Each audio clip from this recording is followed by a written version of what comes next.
কষ্ট খুঁজলেই কষ্ট পাওয়া যায়, কিন্তু বি হ্যাপি ম্যান। আমাদের খুশি থাকতে হবে। অল্প দিনের জন্য পৃথিবীতে আসছি, নিজে খুশি থাকবো এবং অন্যকে খুশি রাখবো। এই মুহূর্তে আমার কাছে ফোন আসতেই পারে, আমার আপন কেউ মারা গেছে, এটার জন্য আমি প্রস্তুত থাকি। এটা পৃথিবীর নিয়ম। যে কেউ হতে পারে, আমার মা বাবা, অথবা আমার প্রিয় বান্ধবী মিমি, যে কেউ, অথবা মিতা চৌধুরী, যে কেউ হতে পারে। এটা সহজভাবে মেনে নিতে হবে। আমিও মারা যাব। সব থেকে সত্য কথা কি জানেন?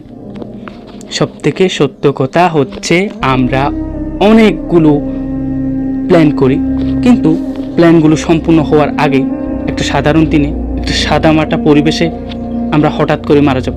অথবা কেউ ঘুমের মধ্যে মারা যাবে, কেউ বা হাঁটার মধ্যে, কেউ বা বসে, বা কেউ বা নামাজে, বা কেউ বা প্রিয় মানুষের সামনে।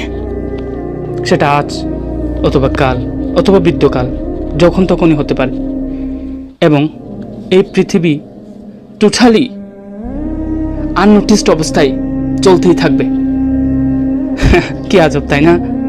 আমাকে ছেড়ে এই পৃথিবী নিজের মতো চলবে।